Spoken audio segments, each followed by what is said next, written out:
The following content is provided under a Creative Commons license. Your support will help MIT OpenCourseware continue to offer high-quality educational resources for free. To make a donation or to view additional materials from hundreds of MIT courses, visit MIT OpenCourseware at ocw.mit.edu. The other item that I auctioned off, that's a good question. Well, first of all, before I tell you that, you'll note that I put those two packages up here in the front of the room for this first section. One was bigger than the other, and you guys got the smaller one, right? And you obviously know what that was. The bigger one turns out to have been a book. In fact, it's a book that I recently published on hedge funds. Now, it turns out that the bidding of that second item went for $60. The bidding of the item that I sold to this section went for $45. And the fact that it's a smaller package, I think, makes some sense of why it went for a smaller amount. That shows you the power of information or lack of information in terms of determining values. Yeah, question?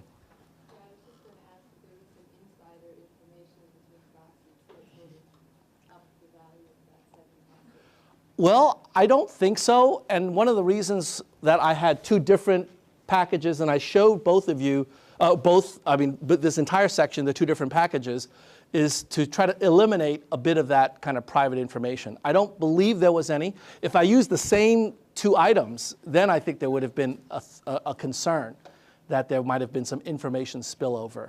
So I don't think that was it. In fact, I think what it was the size of the packages, believe it or not. So anybody that tells you that size doesn't matter, I think is not being realistic. Was another question back here? Okay, yeah. How much does the book retail at? The book retails for $45. Now, of course, I autographed the book, so so that probably reduced the resale value. But and we played, I took the $60, no tears, fair is fair. So this class, the individual who bid $45 for that iPod did very, very well indeed. And the student who bid $60 for the book didn't do quite as well. But that's the point of this example. It's that when you don't know what you're bidding for, when there's literally no information, you're obviously not going to get it exactly right.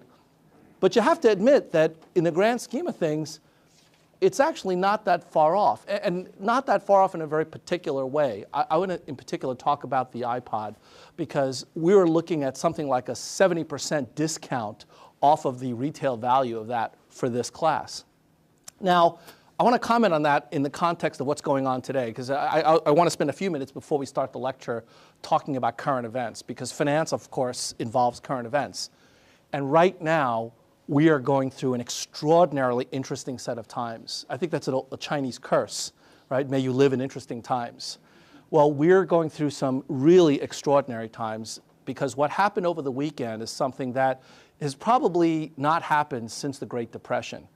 What happened over the weekend is that the federal government took over two of the largest government-sponsored financial entities in the world, Fannie Mae and Freddie Mac. These are two government-sponsored entities. They're private organizations, but they have the backing of the government in some ambiguous sense. And it was ambiguous up until this weekend, what that meant. What happened was that these large financial institutions were responsible for purchasing the mortgages from various different regional banks and lending institutions. Why would they do that? What was their function? Anybody know? Yeah. To provide a secondary market for mortgages so that the banks that are the initial lenders can generate more mortgages and make credit more available. Exactly. Their goal was to really make credit more available in the housing market and the student loan market and the auto loan market, these consumer finance markets. The purpose of these two organizations was to buy up the various different obligations from banks and other financial institutions so that the banks and financial institutions could then go out and lend more money to more individuals that wanted these kinds of loans. So the purpose of these two organizations was really to support and grow these various markets. And it turns out that over the last 20 years, these markets have grown to epic proportions, tremendous proportions. And now, as the housing market has turned down, the original lenders that made these obligations are facing some severe pressures, and that's carried the ripple effects all the way through the financial system to the point where these two organizations literally could not stand on their own. And if there had been a default of these two organizations, there would be some major repercussions. We're going to talk about that in about 4 lectures. The material that we're going to develop over the next 3 lectures are going to allow us to analyze this situation and really try to understand what's going on in these markets. But I just wanted to alert you to the fact that something really big has happened. You won't understand fully what it is. You might read the newspapers, and I would encourage you to do so, but you won't fully appreciate the importance of it for another 3 or 4 lectures. But you're going to see this event unfold before your very eyes this semester.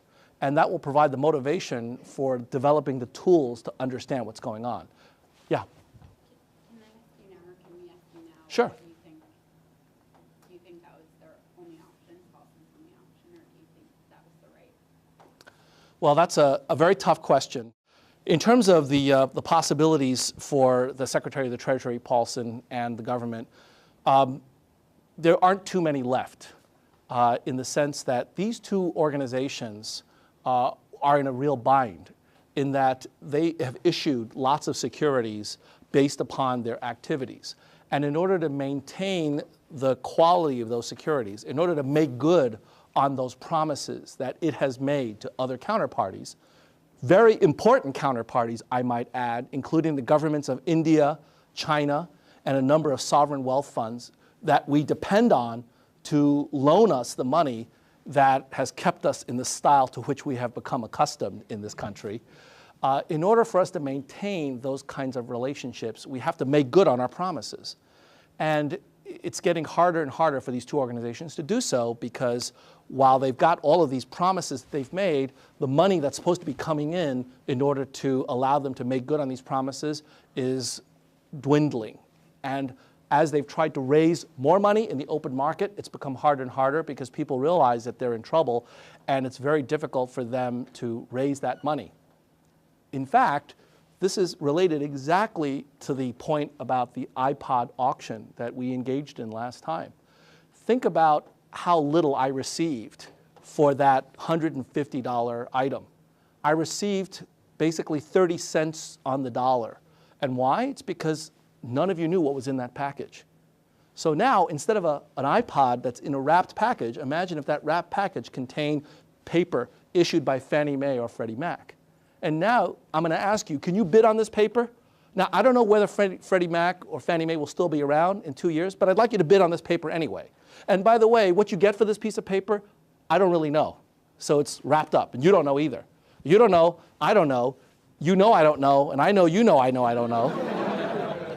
So what's that piece of paper going to go for? Well, probably less than 30 cents on the dollar, right?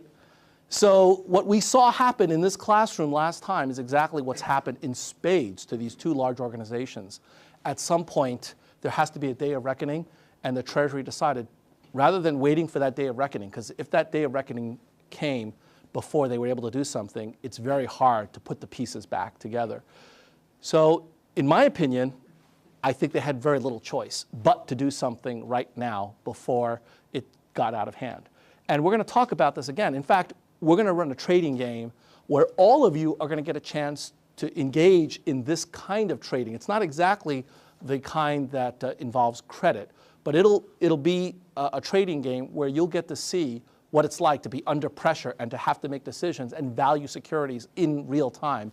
And you'll have a much deeper appreciation for the kind of issues that we're up against. Yeah? Sorry, what did the government exactly do? Just agree to pay for all their... Right. Yes. So the government said, okay, you guys, Fannie Mae and Freddie Mac, you can't make good on your obligations because you've got some problems. So we, the Treasury, will stand by all of your claims. Can the government pay that? Absolutely. You know how? How can the government pay that? What? No, issue the money? Exactly. The government, they own the printing presses. So they just, you want to get paid dollars? I'll pay you dollars. Here, how many dollars would you like? I'm going to run it. Here you go. So we'll probably see an increase in inflation. That's the concern. So the concern is that if you do this too much, and you do it without anything backing up the pieces of paper you now print and give to your debtors, then there'll be a problem, because pretty soon